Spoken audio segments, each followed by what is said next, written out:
Hello दोस्तों, सबका स्वागत है हमारे एक और क्लास में हिंदी की। जैसा कि आप सभी को पता होगा कि हमारे चैनल पर आप सभी के लिए हिंदी की विलोम शब्द की क्लासेस कंप्लीट हो गई हैं। ठीक है, 10 से 11 क्लासेस, लगभग 350-400 हमने क्वेश्चंस कराए हैं हिंदी विलोम शब्द के। ठीक, तो आप लोग जाइए चैनल पर, ठीक है, और सब भी जाके विलोम शब्द की क्लास देखिए। आज आपके सामने हम हिंदी अनेक शब्दों के लिए एक शब्द की क्लास लेके आए हैं। ठीक, तो जो भी बच्चे चैनल पे नए होंगे लाइक शेयर और सब्सक्राइब करेंगे चैनल को। और पहला क्वेश्चन आपकी स्क्रीन पर दिख रहा है कि इसका आंसर सभी लोग कमेंट में आप लोग बताइए। फटाफट इसका आंसर सब लोग कमेंट करेंगे। सारे क्वेश्चन का आंसर आप लोग चलिए करते हैं पहला क्वेश्चन। तक काफ़ी सारी क्लासेस जो विलोम शब्द की, लगभग 10 से 11 क्लासेस हो चुकी हैं। अनेक शब्द आज चौथी क्लास है। तो पहला क्वेश्चन है, जिस पेड़ के पत्ते झड़ गए हों। ठीक, ये पहला क्वेश्चन आपकी स्क्रीन पर है। क्या है? जिस पेड़ के पत्ते झड़ गए हों के लिए एक शब्द क्या होगा? प्र पर। ठीक है, प्रापण, अपर्णा, पत्रहीन, अपत। तो इसका सही आंसर क्या है? अपत। अपत, option D is the right answer. अपत उसके लिए होता है जिस पेड़ के पत्ते झड़ गए, उसके लिए कौन सा अपत वर्ड यूज होता है। ठीक है, इसके लिए पत्रहीन भी हो सकता है, लेकिन अगर सबसे उपयुक्त, हम इसके लिए क्या पत्रहीन भी हो सकता है, लेकिन अगर बात करेंगे कि सबसे उपयुक्त कौन सा है, तो सबसे उपयुक्त आपत होगा। ठीक है, तो पत्रहीन मत लगा के आइएगा आप लोग, आपत ही आंसर लगा के आइएगा। ठीक है, और प्रापण किस क्या है? गिरा हुआ जो पत्ता होता है उसको प्रापण कहते हैं। ठीक, गिरा हुआ पत्ता, गिरे हुए पत्ते को क्या कहेंगे? प्रापर्ण कहेंगे। ठीक, प्रापर्ण। क्लियर है? चलिए नेक्स्ट क्वेश्चन है, तैरने की इच्छा को कहते हैं, तैरने की इच्छा को क्या कहते हैं? तरणेच्छा, तितिर्षा, तंत्रणेच्छा और जलवत, जल जल व तरण इच्छा। ठीक है, जल और तरणेर इच्छा। ठीक है, ये आपके सामने ऑप्शन दिए गए हैं। तो इसमें क्या हो जाएगा? मैंने इससे रिलेटेड क्वेश्चन कल भी कराया था। तो ऑप्शन बी तिरसा इज द राइट आंसर। तिरसा, ऑप्शन बी। ठीक, ये क्वेश्चन अभी तक 2 बार कई एग्जामों में पूछा जा चुका है, 2 बार पूछा जा चुका है। तो तैरने की इच्छा को क्या कहते हैं? तिरसा कहेंगे। ठीक, क्लियर है? चलिए नेक्स्ट क्वेश्चन है, हाथी की पीठ पर रखे जाने वाले आसन, हाथी की पीठ पर रखा जाने वाला आसन के लिए शुद्ध उपयुक्त शब्द कौन सा होगा? तो जीन, काठी, हौदा और बख्तर। तो ऑप्शन बी हौदा इज द राइट आंसर। क्या होगा? हौदा इज द राइट आंसर। हौदा जो हाथी के पीठ पर रखा जाने वाला आसन है उसको क्या बोलते हैं? हौदा बोलते हैं। ठीक है, और जीन किसको बोलते हैं? जो घोड़े की पीठ पर रखी जाने वाली गद्दी होती है उसको जीन बोलते हैं। ये भी जान लीजिए क्या है ये। घोड़े,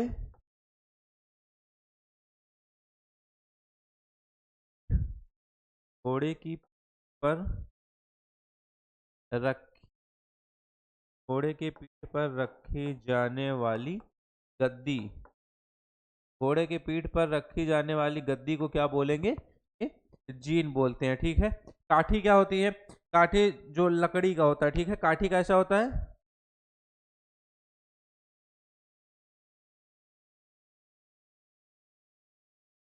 ठीक, काठी को क्या बोलते हैं? जैसे घोड़े या फिर किसी और जानवर जो होता है उसकी आदि, उन सभी जानवरों की पीठ पर जो कसने वाली जीन होती है उसको क्या बोलते हैं? काठी बोलते हैं। ठीक है, घोड़े फिर या किसी और जानवर के पीठ पर जो कसने की जीन होती है उसको काठी बोलते हैं।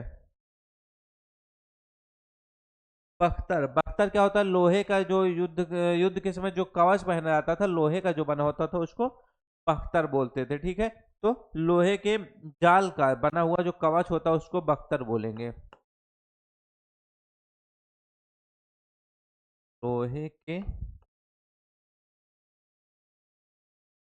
जाल का बना कवच, लोहे के जाल का जो बना कवच होता है उसको बख्तर बोलते हैं। काठी क्या बोलते हैं, घोड़े की या किसी भी अन्य जानवर की पीठ पर जो कसने वाला जीन होता है उसको काठी बोलते हैं। हौदा, काठी की पीठ पर रखे जाने वाले आसन को हौदा बोलते हैं। घोड़े की पीठ पर रखे जाने वाली गद्दी को जीन बोला जाता है। ठीक है, चारों ऑप्शन क्लियर हो गए आप सभी को। ठीक, चलिए अगले क्वेश्चन की तरफ बढ़ते हैं। नेक्स्ट क्वेश्चन है, जो प्रमाण से सिद्ध ना हो सके, इसको मैंने आप लोगों को बताया था, इसका क्या होगा, जो प्रमाण से सिद्ध ना हो सके के लिए एक शब्द अपरमेय। ठीक है, जो प्रमाण से सिद्ध हो सके उसके लिए परमेय होगा, और जो प्रमाण से सिद्ध ना हो सके उसके लिए अपरमेय होता है। ठीक है, अप्रमाणित किसे बोलते हैं, जो प्रमाणों से सिद्ध ना किया गया हो उसको अप्रमाणित बोलते हैं। प्रमाणों से सिद्ध ना किया गया हो उसको अप्रमाणित बोलते हैं। ठीक है, अपरमेय मैंने बताया, इसी तरह परमेय भी होता है, और क्या है, अपरिमित है। अपरिमेय या फिर अपरिमित क्या होता है, जिसे मापा ना जा सके, जो मापा ना जा सके उसको अपरिमित बोलते हैं, अपरिमेय भी बोलते हैं। ठीक, जो मापा ना जा सके, जो मापा ना जा सके उसे अपरिमित या फिर अपरिमेय भी बोलेंगे। ध्यान दीजिएगा, क्या बोलेंगे, अपरिमित या फिर अपरिमेय भी उसको बोलते हैं। ठीक है, अनप्रमाणित क्या है, अनप्रमाणित जिसे मापा ना जा सके उसे मापा ना जा सके उसको मैंने क्या बताया, उसे अपरिमेय बोलते हैं। ठीक है, क्लियर, अप्रमाणित भी बताया, अपरिमित, अपरिमेय और ये। ठीक है, तीनों में डिफरेंस समझ लीजिएगा। नेक्स्ट है, जिसे प्रमाण द्वारा सिद्ध न किया जा सके उसके लिए सही शब्द कौन सा, जिसे प्रमाण द्वारा सिद्ध न किया जा सके, अभी मैंने इसका आंसर आप सभी को बताया, क्या होगा, अपरमेय। जिसे प्रमाण द्वारा सिद्ध न किया जा सके उसको अपरमेय भी बोलते हैं। अप्रमाणित भी बता दिया, अनुप्रमेय और अप्रमाणिक। क्लियर है,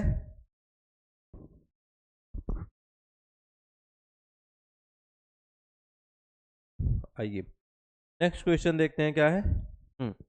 उपनिवेश से संबंध हो जिसका, क्या है, उपनिवेश से संबंध हो जिसका, उसको क्या बोलेंगे, उपनिवेशिक, औपन्यासिक, औपनिवेशिक, उपनिवेशवाद।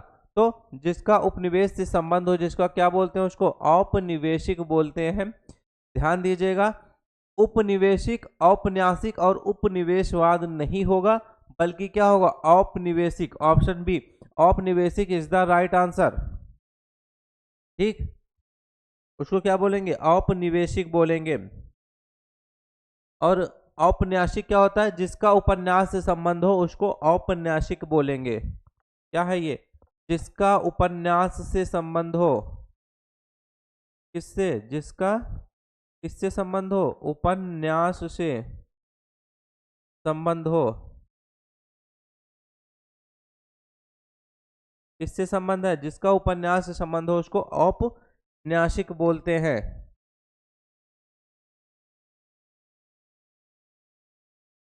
उपनिवेशवाद किसको बोलते हैं, काफी बार आप लोगों ने ये वर्ड सुना होगा उपनिवेशवाद। तो उपनिवेशों को अपने अधीन रखने का जो सिद्धांत है उसको उपनिवेशवाद बोलते हैं। क्या है, उपनिवेशों को अपने अधीन रखने का सिद्धांत,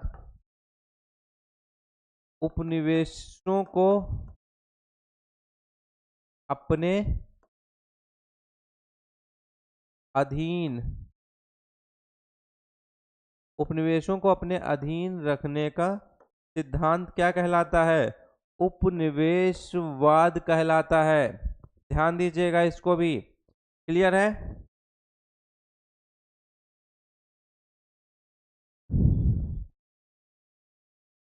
ठीक है, चारों ऑप्शंस आप सभी को क्लियर हो गए हैं? नेक्स्ट क्वेश्चन की तरफ बढ़ते हैं। आइए देखते हैं अगला क्वेश्चन क्या है।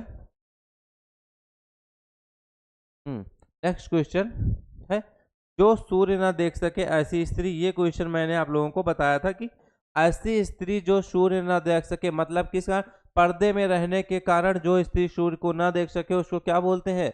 असूर्यापशा। ठीक है, असूर्यापशया, असूर्यापशया या असूर्यापशा नहीं, ठीक है, असूर्यापशया बोलेंगे। ठीक,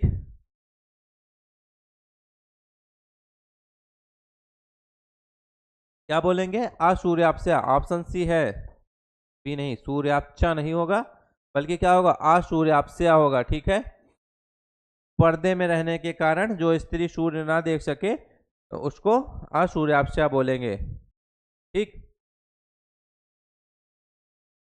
ये असूया क्या होगा? दूसरों के गुण में दोष निकालना, असूया। चलिए लिख देते हैं, क्या है? गुण में दूसरों के गुण में दोष निकालना, दूसरों के गुण में दोष निकालना क्या होगा? असूया होगा। ठीक है, क्लियर है? ठीक है, चलिए अगले क्वेश्चन की तरफ बढ़ते हैं। नेक्स्ट क्वेश्चन क्या है? नेक्स्ट क्वेश्चन है, किसी के पास रखी हुई दूसरे की वस्तु के लिए एक शब्द क्या होगा? वसीयत, संरक्षण, धरोहर और रिक्त। मैंने इसका भी आंसर, इससे रिलेटेड क्वेश्चन आया था तो मैंने इसका भी आंसर बताया था कि अगर हमारी वस्तु है जो किसी दूसरे के पास रखी है तो उसको क्या बोलते हैं हम लोग? धरोहर बोलते हैं। क्या बोलेंगे उसको? धरोहर बोलेंगे। ठीक है, चलिए अगले क्वेश्चन की तरफ बढ़ेंगे। नेक्स्ट है, गिरा हुआ। गिरा हुआ के लिए एक शब्द क्या होगा? पतित, लुंठित, धाराशाही, पातकी। तो सबसे सटीक क्या होगा? पतित। ठीक है, गिरा हुआ के लिए सबसे सटीक शब्द कौन सा होगा? पतित जो है गिरा हुआ के लिए सबसे सटीक होगा। और लुंठित क्या है? जो जमीन पर गिरा हुआ हो। कहाँ पर?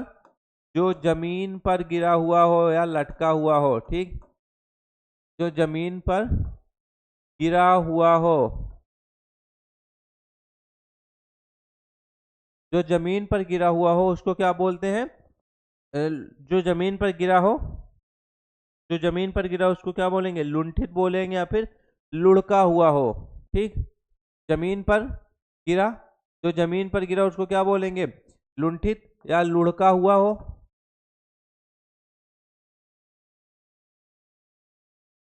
लुढ़का हुआ हो या फिर उसको क्या बोलेंगे? लुंठित बोलेंगे। धाराशाही, धराशाही का आप लोगों को पता होगा, धराशाही। ठीक है, धराशाही मतलब पृथ्वी पर जो लेटा हुआ हो, पृथ्वी पर लेटा हुआ, धराशाही।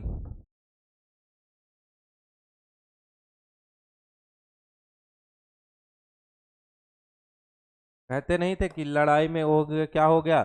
युद्ध में वो धराशाही हो गए। ठीक है, धराशाही मतलब वो पृथ्वी पर लेट गए। ठीक है, पृथ्वी पर लेटा हुआ मतलब गिर गए, धराशाही हो गए।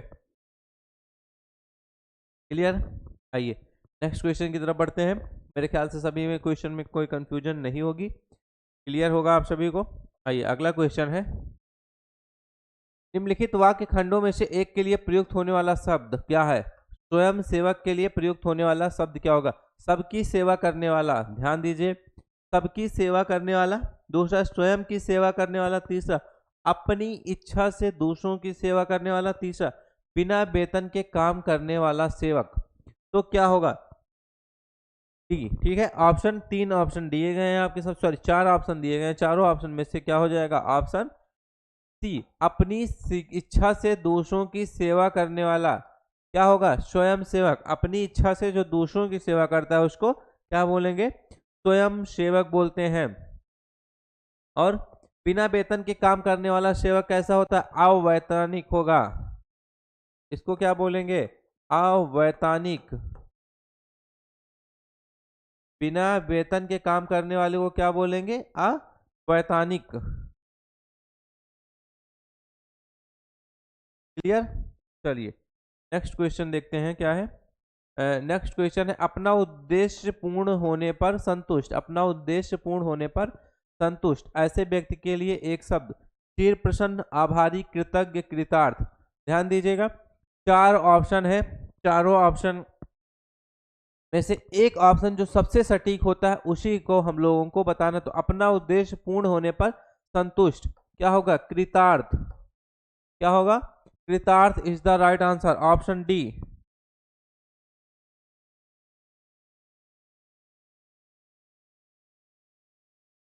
कृतज्ञ किसको बोलते हैं? जो किया हुआ उपकार मानता है उसको कृतज्ञ बोलेंगे। किए हुए उपकार को मानने वाला कृतज्ञ कहलाता है। किए हुए उपकार को मानने वाला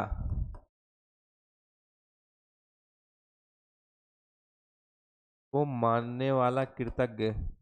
कहते नहीं है, जैसे किसी को जरूरत हो, आपने उस समय उसकी मदद कर दी तो बोलता है कि आज से हम आपके बहुत कृतज्ञ रहेंगे, बहुत आभारी रहेंगे।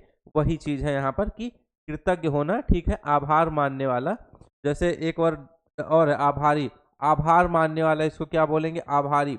आभार मानने वाला ये भी आ गया यहाँ पर, कृतज्ञ और आभारी, ठीक है, आभार मानने वाला, ठीक। आभार मानने वाला आभारी हो जाएगा। किए हुए उपकार को मानने वाला, हमने किसी के ऊपर उपकार किया तो उसको जो मानता है उसको कृतज्ञ बोलेंगे। क्लियर है? नेक्स्ट, नियम विरुद्ध असामाजिक कार्य करने वाली को, नियम विरुद्ध असामाजिक कार्य करने वालों की सूची के लिए एक शब्द क्या है? अपराध सूची, अवैध सूची, काली सूची और श्वेत सूची। तो काली सूची क्या होगा इनके लिए? काली सूची हो जाएगा, ठीक। जो नियम विरुद्ध असामाजिक कार्य करते हैं उनके लिए एक शब्द क्या होगा? काली सूची होगा। अवैध सूची क्या है? वैध कार्य न करने वालों की सूची को क्या कहेंगे? अवैध सूची, ठीक। तो जो वैध कार्य नहीं कर रहे, वैध कार्य ना, वैध कार्य ना करने, वैध कार्य ना करने वालों की सूची क्या कहलाती है? अवैध सूची कहलाती है। जिस तरह अवैध होता है उसी तरह अवैध सूची हो जाएगा, ठीक है। एक है श्वेत सूची। इसमें श्वेत सूची का क्या हो जाए? जैसे नियम के अनुरूप और सामाजिक कार्य जो लोग करते हैं, ठीक है, जैसे नियम के अनुरूप और सामाजिक कार्य करने वाली सूची क्या कहलाती है? श्वेत सूची कहलाती है, ठीक है। नियम के अनुरूप और सामाजिक कार्य,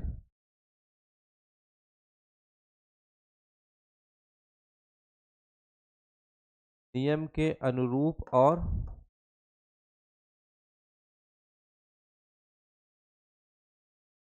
सामाजिक कार्य करने वालों, करने वाले की सूची श्वेत सूची कहलाती है ये, ठीक। ध्यान दीजिएगा, ये चार ऑप्शन दिए गए हैं, इन चारों को ध्यान से पढ़िएगा। कोई ना कोई क्वेश्चन आपके एग्जाम में जरूर पूछ सकता है, ठीक है। तो इस पर ध्यान दीजिएगा कि कोई ना कोई ऑप्शन पूछ सकता है एग्जाम में, कोई ना कोई क्वेश्चन पूछ सकता है, दोनों ध्यान दीजिएगा। चलिए, अगला क्वेश्चन है उपकृत शब्द के लिए सही वाक्यांश क्या होगा? चार ऑप्शन दिए गए हैं, चारों से लिए उपयुक्त वाक्यांश, ठीक है। सही वाक्यांश क्या होगा?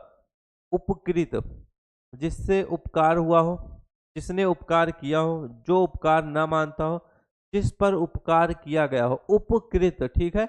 उपकृत मतलब जिस पर उपकार किया गया हो उसको क्या बोलेंगे? उपकृत बोलेंगे। ऑप्शन डी, ठीक है, option D is the right answer. Next question है जो जुड़ा या मिला ना हो,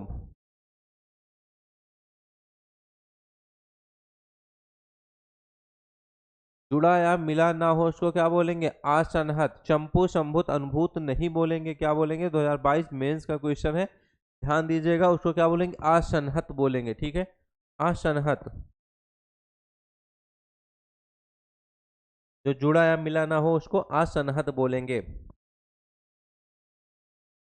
चंपू किसको बोलते हैं? गद्य पद मिश्रित काव्य को ही चंपू बोलते हैं, पता ही होगा शायद आप लोगों को, ठीक है। नहीं पता तो जान लीजिए। गद्य और पद्य मिश्रित, गद्य पद्य मिश्रित काव्य, चंपू किसको बोलेंगे? गद्य पद्य मिश्रित काव्य को चंपू कहते हैं। संभूत किसको बोलते हैं? एक साथ उत्पन्न होने वाले को संभूत बोलते हैं। अनुभूत जिसका अनुभव किया गया है। संभूत एक साथ उत्पन्न होने वाला,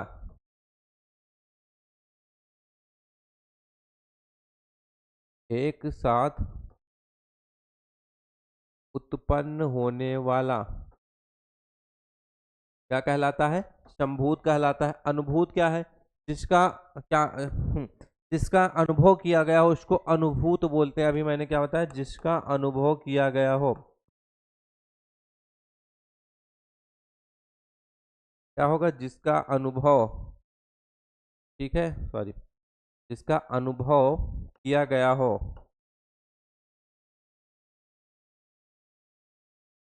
जिसका अनुभव किया गया हो उसको क्या बोलेंगे? अनुभूत बोलते हैं। क्लियर है? चार ऑप्शन, चारों क्लियर, ठीक। चलिए नेक्स्ट क्वेश्चन है, अपना पेट भरने वाला, अपना पेट भरने वाला भूखा, बिल्कुल नहीं, कच्छप, कच्छ, कुछी भर। अपना पेट भरने वाले को क्या बोलेंगे? कुछी भर बोलते हैं। कच्छप का मतलब पता ही होगा, कछुआ होता है, ठीक है। कच्छप का मतलब कछुआ, कच्छ, ठीक है। कच्छ का मतलब क्या होता है? दलदल होता है, ठीक है, दलदल जमीन। कच्छ का मतलब दलदल, कच्छ, सॉरी, दलदल जमीन होती है कच्छ का मतलब। कच्छ, ठीक है, गुजरात में है, ये भी ध्यान दीजिएगा। दलदल जमीन को क्या बोलते हैं? कच्छ बोलते हैं। कच्छ का रण, ठीक है, रण। जिस पर विश्वास किया गया हो के लिए एक शब्द क्या होगा? कि, ठीक है, जिस पर विश्वास किया गया हो। विश्वसनीय, विश्वास पात्र, विश्वस्त और विशेषज्ञ, लगभग लगभग ऑलमोस्ट मिलते जुलते हुए शब्द हैं सभी। तो ध्यान दीजिएगा कि सबसे सटीक, सबसे उपयुक्त आंसर क्या होगा? तो सबसे उपयुक्त आंसर क्या हो जाएगा? विश्वस्त हो जाएगा। विश्वस्त इज द राइट आंसर। जिस पर विश्वास किया गया हो उसको क्या बोलेंगे? विश्वस्त बोलेंगे। और विश्वसनीय किसको बोलेंगे? जिसका विश्वास किया जा सके उसको विश्वसनीय बोलेंगे। जिसका विश्वास किया जा सके, जिसका विश्वास किया जा सके उसको बोलते हैं विश्वसनीय। क्लियर? विश्वास पात्र, इसी तरह जो विश्वास के योग्य हो उसको विश्वास पात्र बोलते हैं।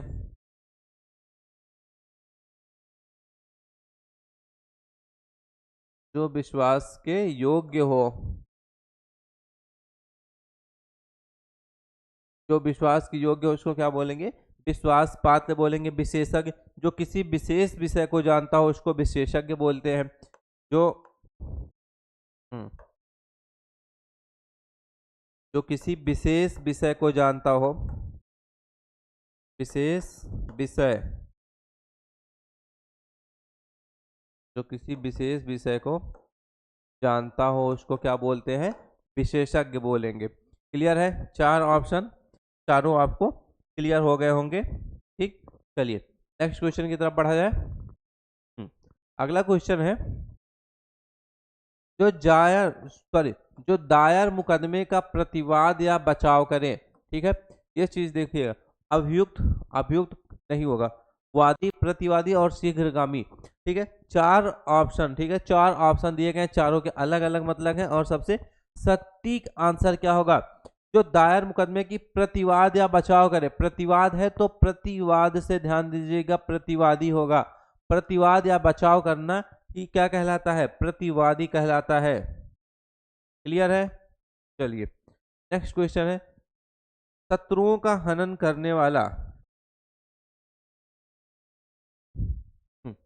इसका आंसर शायद सभी को पता होगा, वीर, रिपुसूदन, शत्रुघ्न और विष्णु। तो इसका आंसर आप सभी को पता होगा, सभी लोग कमेंट में बताएंगे, ठीक है। चलिए तब तक मैं बता भी दे, शत्रुघ्न क्या होगा? क्या होगा इसके लिए? शत्रुघ्न, शत्रुओं का हनन करने वाला शत्रुघ्न होता है। रिपुसूदन किसको बोलते हैं? रिपु का मर्दन करने वाला रिपुसूदन कहलाता है। किसका? रिपु का मर्दन करने वाला रिपुसूदन।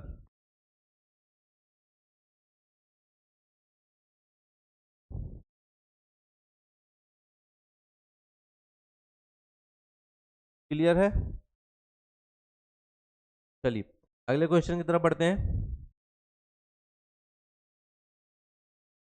नेक्स्ट क्वेश्चन है, ये क्वेश्चन शायद मैं आप लोगों को करा चुका हूं। जिसका रोकना कठिन हो, ठीक है, जिसका रोकना कठिन हो के लिए दुर्निवार, ठीक है, दुर्निवार, दुर्निवार, दुर्घट, दुर्धर्ष और दुर्भर। तो क्या होगा? दुर्निवार। जिसका रोकना कठिन हो उसके लिए क्या हो जाएगा? दुर्निवार इज द राइट आंसर। जिसका निवारण करना कठिन हो उसको क्या बोलेंगे? उसको भी दुर्निवार ही बोलेंगे। जिसका निवारण करना कठिन हो उसको भी दुर्निवार, जिसको रोकना कठिन हो उसको भी दुर्निवार बोलते हैं। जिसको वश में करना कठिन हो उसको क्या बोलेंगे? दुर्धर्ष, ठीक है। जिसको वश में करना कठिन हो,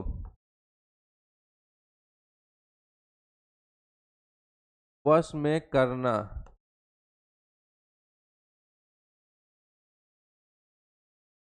कठिन हो उसको क्या बोलेंगे? दुर्धर्ष बोलेंगे, ठीक है, दुर्धर्ष। दुर्घट किसको बोलते हैं? जिसका घटित होना कठिन हो उसको दुर दुर्घट बोलेंगे, ठीक है। दुर्घट जिसको क्या किया, जिसका घटित होना कठिन हो, दुर्घट।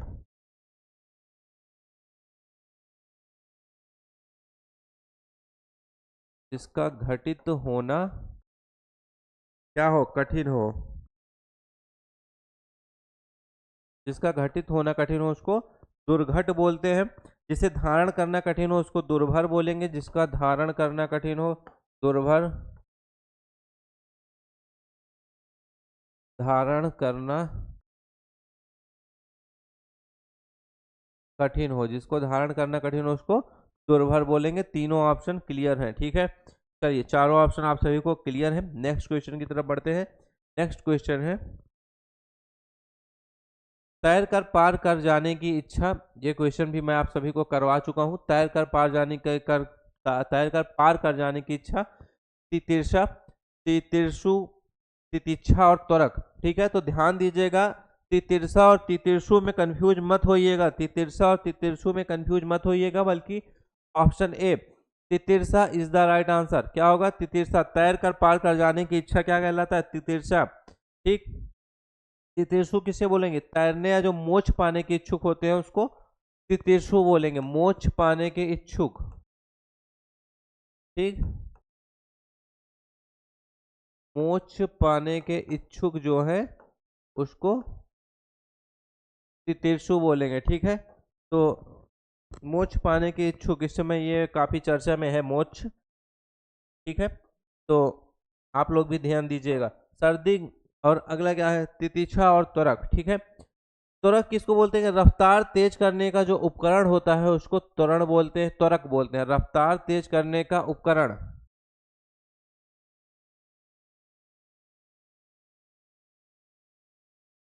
रफ्तार तेज करने का उपकरण, रफ्तार तेज करने का उपकरण क्या बोलेंगे? त्वरक बोलेंगे। तितिक्षा किसको बोलते हैं? सर्दी गर्मी दुख के सब, सर्दी गर्मी आदि, ठीक है, सर्दी गर्मी दुख आदि सहन करने की शक्ति को क्या बोलेंगे? तितिक्षा बोलेंगे, ठीक। सर्दी गर्मी और दुख, सर्दी गर्मी और दुख सहन करने की शक्ति, सर्दी गर्मी और दुख सहन करने की शक्ति को क्या बोलेंगे? तितिक्षा बोलेंगे, ठीक। क्लियर है? चलिए नेक्स्ट क्वेश्चन की तरफ बढ़ा जाए। चलिए अगला क्वेश्चन है, मुकदमा दायर करने वाला व्यक्ति अभी आया था कि जिसका बचाव किया था किसी मुकदमे में, किसका बचाव किया जा इसका प्रतिवाद किया जा रहा था, उसको प्रतिवादी बोलते थे। अब आया है मुकदमा दायर करने वाला व्यक्ति। तो मुकदमा दायर करने वाला व्यक्ति क्या होता है? वादी होता है। जिसने मुकदमा दायर किया उसको वादी बोलेंगे, प्रतिवादी, अभियुक्त और मुकदमेबाज नहीं बोलेंगे। ठीक है, जो मुकदमा दायर, ठीक है, जो मुकदमा दायर करने वाला व्यक्ति वादी होता है, और जो दायर मुकदमे का प्रतिवाद, जो दायर मुकदमे का प्रतिवाद या बचाव करे उसको प्रतिवादी बोलते हैं। ठीक है, और जिस पर मुकदमा चलाया गया हो उसको अभियुक्त बोलेंगे। अभियुक्त किसको बोलेंगे? जिस पर मुकदमा चलाया गया हो।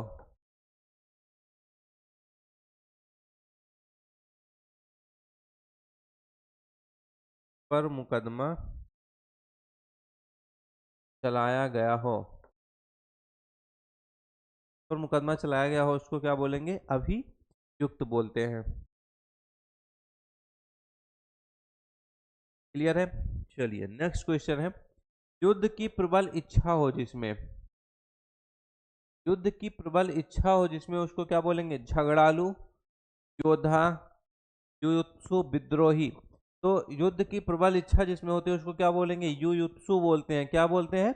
Yuyutsu is the right answer, option C, युयुत्सु बोलते हैं।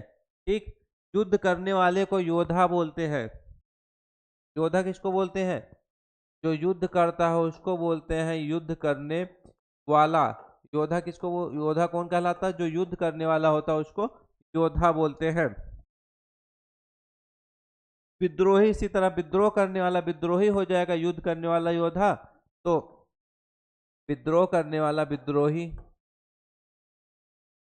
विद्रोह करने वाला, विद्रोह करने वाला क्या होगा? विद्रोही हो जाएगा।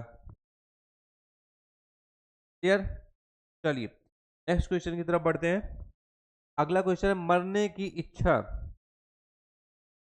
कई सारे ऐसे क्वेश्चन हैं जो बार बार रिपीट हो रहे हैं, और ध्यान दीजिएगा इसी में से 2 से 3 क्वेश्चन ऐसे आएंगे कि जो कि आपको रिपीटेड क्वेश्चन मिलेंगे एग्जाम में। 10 क्वेश्चन अनेक शब्दों के लिए एक शब्द आता है, उसमें ये समझिए 2 से 3 क्वेश्चन आपको रिपीटेड मिलने वाले हैं। तो मरने की इच्छा 400-500, 300-350 में विलोम शब्द करा चुका हूँ। ठीक है, इस तरह अनेक शब्दों के लिए एक शब्द। ठीक है, मतलब सब लगभग 300-400-500 करा दूंगा, और लास्ट तक एग्जाम खत्म, सॉरी एग्जाम शुरू होने से पहले आपके पास एक अच्छे खासा क्वेश्चन का कलेक्शन होगा। आप उतना तैयार करके जाएंगे तो 60 में से 30 क्वेश्चन, 50% क्वेश्चन सिर्फ यहाँ से आप सॉल्व कर देंगे। पीवाईक्यू से सिर्फ आप 30% क्वेश्चन सॉल्व करके आ जाएंगे, ये समझिए, बस 30%। ठीक है, 50% मेहनत आपको और करना पड़ेगा इसके लिए। तो मरने की इच्छा, इसके लिए क्या हो जाएगा? मुमूर्षा। के लिए उपयुक्त वर्ड क्या होगा? मुमूर्षा होगा। मुमूर्ष, मुमुक्षा और मुमुक्षु नहीं होगा, क्या होगा? मुमूर्षा इज द राइट आंसर। ठीक है, मुमुक्षा मैंने बताया मोक्ष प्राप्त करने की इच्छा, मुमुक्षा कहलाता है। क्या होता है? मोक्ष प्राप्त करने की इच्छा। ठीक, मोक्ष,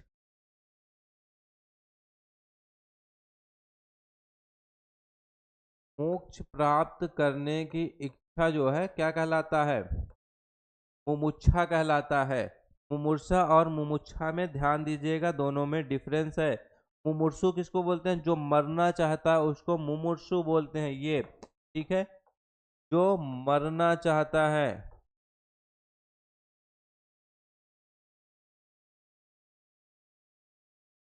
क्या होगा? जो मरना चाहता है उसको मुमूर्ष बोलेंगे। ठीक है, मुमुक्षु मैंने बताया मोक्ष चाहता है, जो मोक्ष चाहता है उसको मुमुक्षु बोलते हैं। ठीक, मोक्ष प्राप्त करने की इच्छा मुमुक्षा, और मोक्ष जो मोक्ष चाहता है उसको मुमुक्षु बोलेंगे। मुमुक्षु किसको बोलते हैं? जो मोक्ष चाहता है।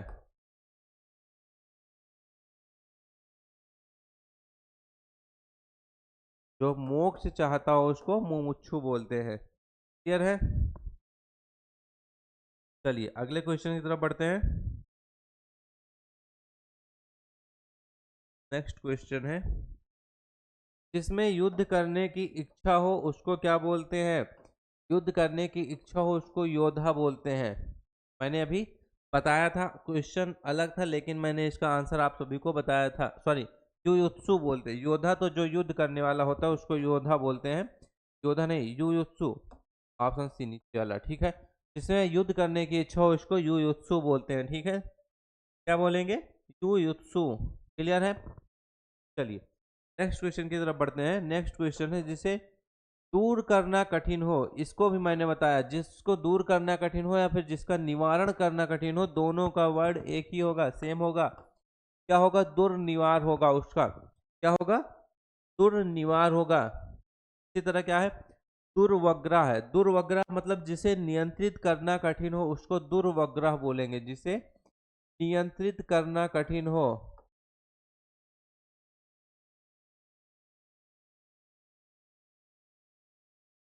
से नियंत्रित करना कठिन हो, से नियंत्रित करना कठिन हो उसको क्या बोलेंगे? दुर्वग्रह बोलेंगे। जिसे वश में करना दुष्कर हो उसको दुर्दम्य बोलते हैं। जिसे वश में करना दुष्कर हो, से वश में करना दुष्कर हो। क्या है सभी को? जिसे वश में करना दुष्कर हो उसको क्या बोलते हैं? दुर्दम्य बोलते हैं। इसी तरह चौथा वर्ड, चौथा ऑप्शन भी होगा, जिसे भरना कठिन हो उसको दुष्पूर बोलेंगे, ठीक है। दुष्पूर जिसे भरना कठिन हो, से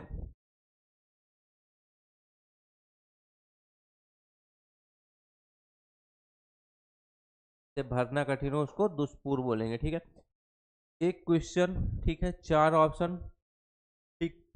एक क्वेश्चन है, चार ऑप्शन है, उसमें से एक सही है, बाकी के जो तीन ऑप्शन बचे हैं उस तीनों का आप लोगों को आंसर पता चल रहा है। मतलब एक क्वेश्चन से चार क्वेश्चन, ठीक है। तीन क्वेश्चन और बन रहे हैं, मतलब एक क्वेश्चन में आप लोगों को चार क्वेश्चन मिल जा रहा है। तो ये समझिए कि एक सिर्फ 300 से 400 क्वेश्चन अगर हम यहाँ पे सॉल्व करा रहे हैं तो समझिए 600-700 क्वेश्चन आप लोगों के बन जा रहे हैं। आपको 6 से 700 क्वेश्चन तैयार हो जा रहे हैं।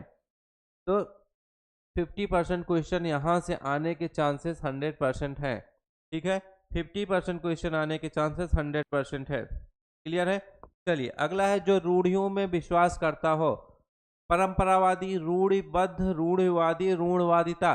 तीन शब्द हैं, तीनों को ध्यान से देखिएगा। रूढ़िबद्ध, रूढ़वादिता और रूढ़िवादी। तो इसमें से तीनों में से एक ही सही है, ठीक। लेकिन उसको ध्यान देना है। तो सबसे सटीक, सबसे उपयुक्त क्या होगा? रूढ़िवादी। जो रूढ़ियों में विश्वास करता हो उसको क्या बोलते हैं? रूढ़िवादी बोलते हैं। जो परंपरा में विश्वास करता हो उसको परंपरावादी बोलेंगे, ठीक। इसी तरह जो परंपरा में विश्वास करता हो, क्या होगा? जो परंपरा में विश्वास करता हो उसको परंपरावादी बोलते हैं। जो रूढ़ियों में बंधा हो, ठीक है, जो रूढ़ी में बंधा हो उसको रूढ़िबद्ध बोलेंगे। जो रूढ़ी में, ठीक है, जो रूढ़ियों में क्या हो? बंधा हुआ हो। जो रूढ़ियों में बंधा हुआ हो उसको रूढ़िबद्ध बोलेंगे। इन सबको ध्यान से देखिएगा, ऐसे ही क्वेश्चन जो इजी होते हैं अधिकतर वो गलत हो जाते हैं।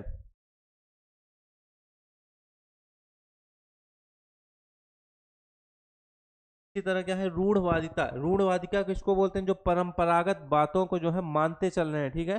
परंपरागत बातों को मानते चलने, इन सब का जो सिद्धांत है उसको रूढ़िवादिता बोलते हैं, ठीक। क्या होगा? परंपरागत,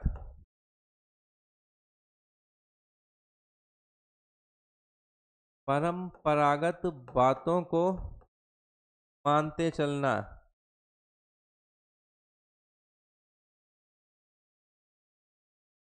परंपरागत बातों को मानते चले उसको रूढ़िवादिता बोलेंगे, ठीक है। बस ध्यान दीजिए थोड़ा सा, परंपरागत बातों को जो मानता चले उसको रूढ़िवादिता, परंपरागत बातों के मानने वाले सिद्धांत को भी रूढ़िवादिता बोलेंगे। क्लियर है? चलिए नेक्स्ट क्वेश्चन की तरफ बढ़ते हैं। आइए अगला क्वेश्चन है, जो पूजा के योग्य हो। क्या है? जो पूजा के योग्य है, पूजिता, पूजमान, पूजनीय, पूजित। तो सबसे उपयुक्त क्या होगा? पूजनीय। पूजनीय is the right answer, option C पूजनीय इज द राइट आंसर। पूजा करने वाला पूज्यता होता है, पूजा करने वाला,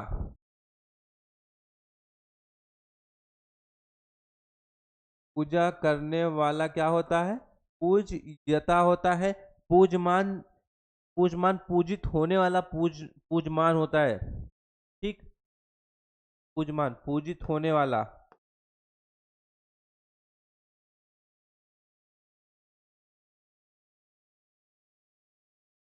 पूजित होने वाला पूजमान होता है। पूजित, पूजता क्या होता है, जिसे पूजा गया हो, ठीक।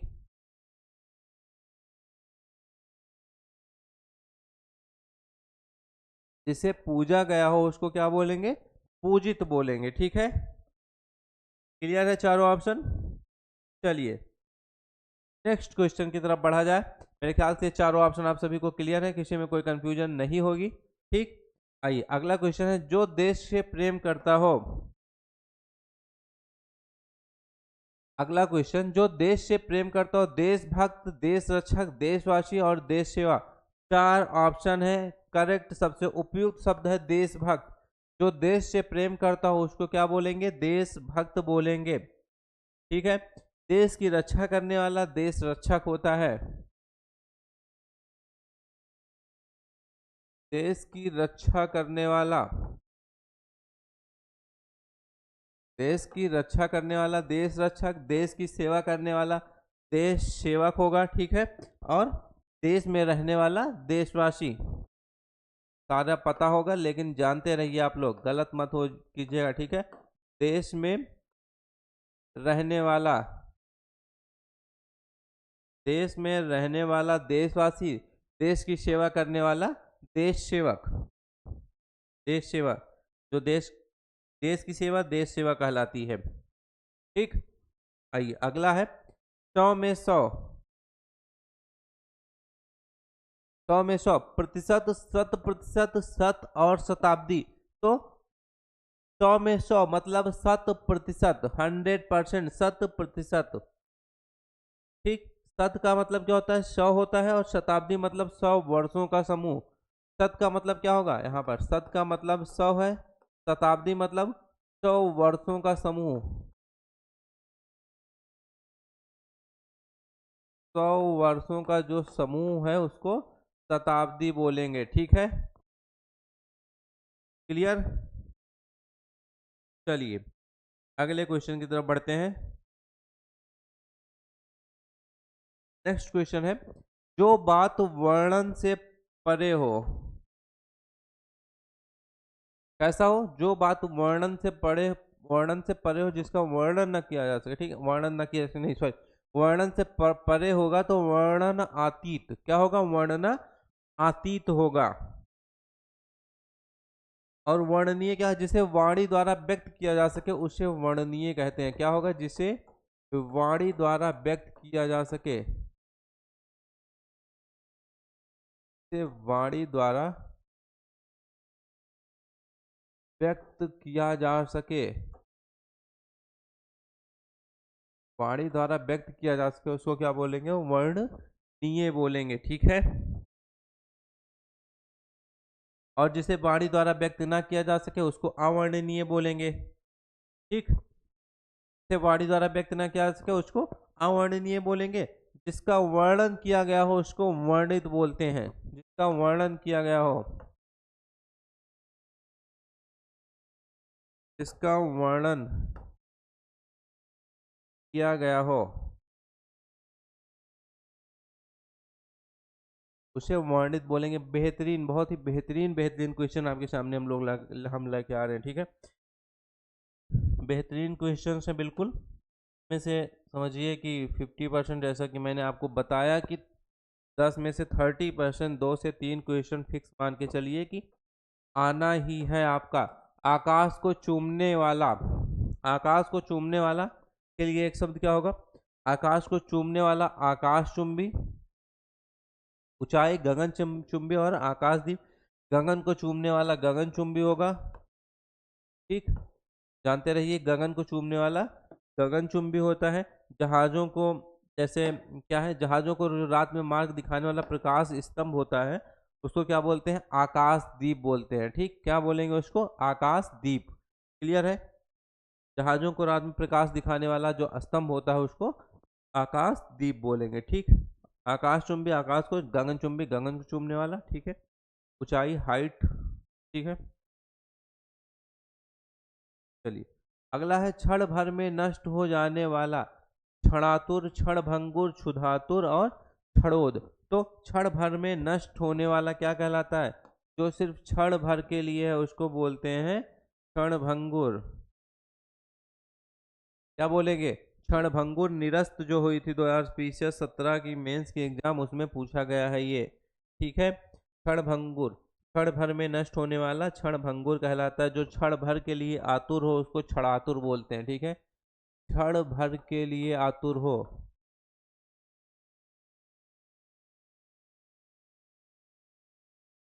भर के लिए आतुर हो उसको क्षणातुर बोलेंगे। ठीक है, क्षुधातुर बोलेंगे जो क्षुधा भूख के लिए आतुर हो। क्षुधा मतलब भूख होती है, उसको जो क्षुधा के लिए आतुर हो। क्षुधा मतलब भूख है के लिए आतुर हो, उसको क्या बोलेंगे? क्षुधा तुर बोलेंगे। ठीक है, क्लियर? चलिए नेक्स्ट क्वेश्चन की तरफ बढ़ते हैं। नेक्स्ट क्वेश्चन है, जो शब्दों द्वारा ना व्यक्त व्यक्त ना किया जा सके। क्या होगा? जो शब्दों द्वारा व्यक्त ना किया जा सके। अव्यक्त, अल्पज्ञ, अकथनीय, अकथनीय, अकथ्य। तो अव्यक्त होगा।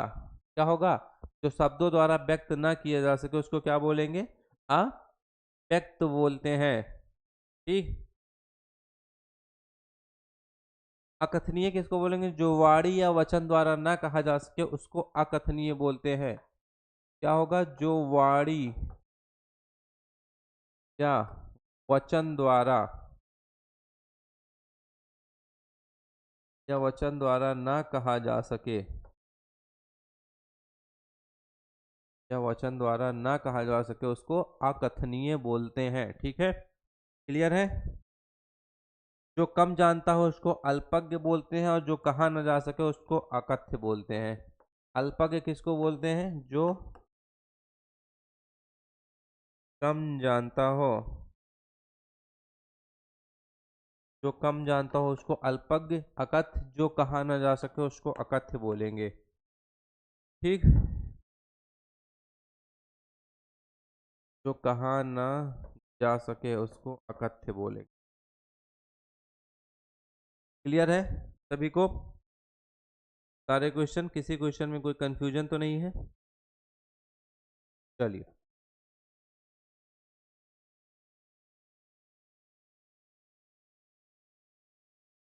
मेरे ख्याल से आप सभी को किसी भी क्वेश्चन में कोई कंफ्यूजन नहीं होगी। ठीक है, किसी भी क्वेश्चन में कोई कंफ्यूजन होगा तो कमेंट में जरूर बताइएगा। ठीक, मिलते हैं आप सभी से नेक्स्ट क्लास में। तब तक के लिए जय हिंद दोस्तों, जय हिंद। कमेंट, लाइक, शेयर और सब्सक्राइब करते रहिए, शेयर करते रहिए अपने दोस्तों को ज़्यादा से ज़्यादा सभी लोग। धन्यवाद।